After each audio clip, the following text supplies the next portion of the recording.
My limbs, Arjun saying this, my limbs quail, my mouth goes dry, my body shakes, my hair stands on end, the bowl Gāṇḍiva slips from my hand, and my skin too is burning all over. I'm not able to stand steady, my mind is reeling. As soon as you describe this symptoms to anyone, they'll tell you straight away, this is low BP. You got low BP. This is what Arjun's saying.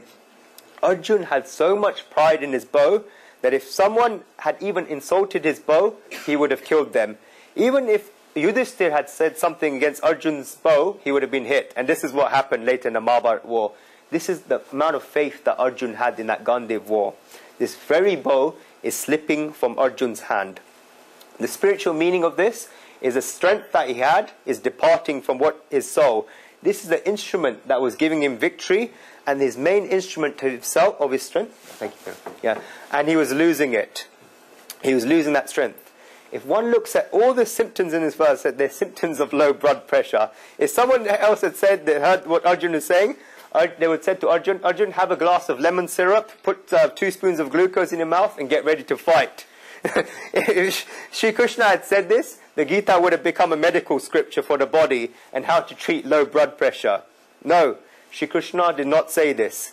What Sri Krishna is about to say later does not refer to this bodily condition of Arjun. Sri Krishna does not say anything about the body later in the Gita. The Gita has absolutely no description of this. Sri Krishna doesn't ask Arjun in the 10th chapter of the Gita, Arjun, is your skin still burning? Never. Why? Because Sri Krishna knows that these symptoms that Arjun is thinking are not of the body, but of the mind. Because Arjun's mind is weak, these symptoms are showing on the body. The symptoms are on the body because of that reaction of the mind. If the mind is strong, then the body will work perfectly. If the mind goes weak, then Arjun's condition will come about. Arjun has an incredibly strong body and muscles. You don't even need to watch the Mahabharata series. Look at the pictures.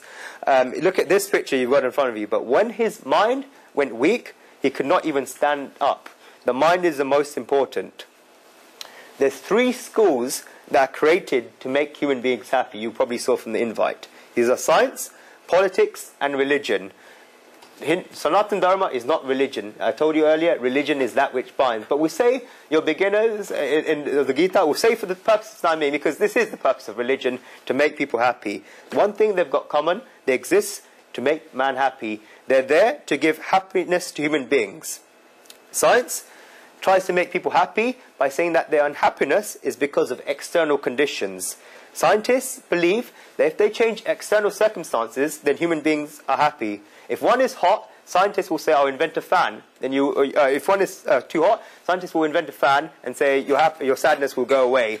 Now you can be happy. If one is too cold, science would invent a heater and say, now your coldness will go away, you can be happy. Science focuses on making humans happy by changing the external circumstances. Has science achieved this? No. Look at this. People have got all the material circumstances in London. People still go on riots. They've got everything. There may be a credit crunch, but compare people living in America to people living in Africa. But everything they want, still not happy. David Cameron's institute a study as soon as he came into power of what happiness is, the definition of happiness. That's what science tries to do, but it has failed to achieve that. Speaking about David Cameron, we're going to the second bit, which is politics. Politics also tries to make people happy by saying that your unhappiness is as a result of other people. Politicians say that once you elect me into power, then I'll sort them out. That's why politics is a game. Politicians go into the slums and say, these rich people are sucking your blood. Yet the money to fight these elections come from these rich people. Then they'll go to these well-off and say that these poor people are taking your hard-earned money. Give me your vote. Because politicians blames others for their conditions. Politicians divide society. Guruji gives a definition of a politician. A person who divides society and gets elected to fill his own belly is a politician. That's a politician. Religion, or Dharma says that your unhappiness is not due to someone or something else, but yourself. How can someone else make you happy? How can an object outside make you happy? Nobody can make you sad unless you ask yourself to be sad. Once you get rid of this sadness by understanding yourself, then nobody else will be able to make you happy or sad. Pascal, the philosopher, has said it right, that you cannot make someone unhappy until he wants to be happy and he knows how to be happy.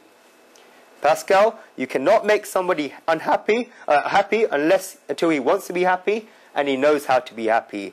One's sadness only comes from themselves, and one's happiness only comes from themselves. That is why Lord Krishna in the Gita tries to change Arjun's mind and Arjun's intellect. This is how Lord Krishna treats Arjun, by saying, first, you must treat your mind, Arjun. Arjun's mind is filled with egotism. For example, when he ordered Shri Krishna to direct the chariot between the two armies in verse 21 of this chapter, the individual soul ordering this universal soul. At the end of the Gita, in the 18th chapter, Arjun comes out that psychiatrist's treatment room. A psychiatrist, I said last week, I said it well, that Lord Krishna is a psychiatrist, and Arjun was sleeping on the black couch in that psychiatrist's office. If modern scientists, psychologists, call Freud the father of psychology, then Vyasji is the great-grandfather of psychology, and Shri Krishna the great-great-great-great-great-great-great-grandfather of psychology. Because the way Shri Krishna understands psychology, nobody else does. Nobody else has done in history. Arjun has sat on that couch, and his treatment has lasted throughout these 18 chapters. When Arjun comes out of this treatment, what fee does he give for his treatment? He says, Karishyanam vachanam tava. I will act according to thy word. Not the word of some, this is an 18th chapter. Not the word of someone in a white beard standing up, but the word of the person residing in his heart. Because that's what he is. This is total surrender.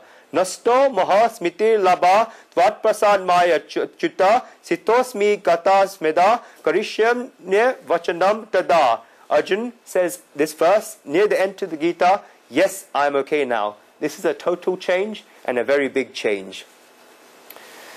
There are two schools of thought in the world. One that says that the body has power of the mind. The other says that the mind has power of the body. Many people have tried to prove one or the other. In the US, there are two psychologists by the name of James and Langley, and their theory is called the James-Langley theory. Their theory is that whatever thoughts come to the mind are actually thoughts of the body. They believe that the body makes actions, and the effect of this is felt in the mind. They give a reason for this. When a person becomes angry, he clenches his fist, his teeth are pressed, his eyes go red, you can see it on his face, and all of this happening on the body. Because all of these things are happening in the body, the effects are felt straight away in the mind. They say that this about basic instincts such as fear and anger. As soon as someone sees something fearful that has arisen, like a lion standing in front of them, and I'll face lions myself, and I know exactly how that feels. People clench their fists and start running. Because that body is running, the mind feels like there's a fear going on there. And this theory, the James Langley theory, went on accepted for a while. There's a very straightforward point that proves this theory wrong, and I'm very surprised it's taken so long for it to be proved. This example is that when an actor in a theatre is pretending he's angry, he's showing all the symptoms of anger, for example, clenching his fists, making the eyes red, whatever makeup he's put. At that point, he's showing he's angry, but as soon as the curtain goes down, the same person can have a smile on his face and goes and makes himself a cup of tea. At the same time, this is not the body. There are also other cases when this happens, where a person is so, it looks as if he's angry in the body, but he can use his mind to control himself and bring that back, because this feeling of anger is in the mind. I said earlier that humans are social animals. A person could have had the worst morning, could have had an argument with a spouse, get argument with someone on a train, come to work really angry, have those things in his body, like the red eyes and the anger. As soon as someone he sees someone in the lift that he knows, he puts a smile on his face, says good morning. Straight away, that look in the body is gone, because the mind has power over the body. That's why it's what's more powerful, the mind or the body? The mind is more powerful. Once a person's mind is weak, then those effects are definitely felt on the body. There's two types of strength. There's bodily strength, and there's the strength of the mind. That strength of the mind is that strength of resolve.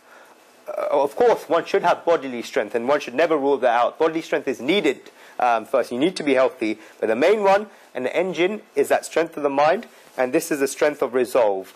Arjun has a perfectly strong body, but once his mind became weak on seeing his own people, this resolve was broken, and Arjun became helpless. Therefore, more effects were described by him. Okay, very, very, very important verse. This is the verse we're going to end on, and I'm going to leave you with some powerful thoughts, which is going to change your way of thinking, change what you've been thinking up until now, okay?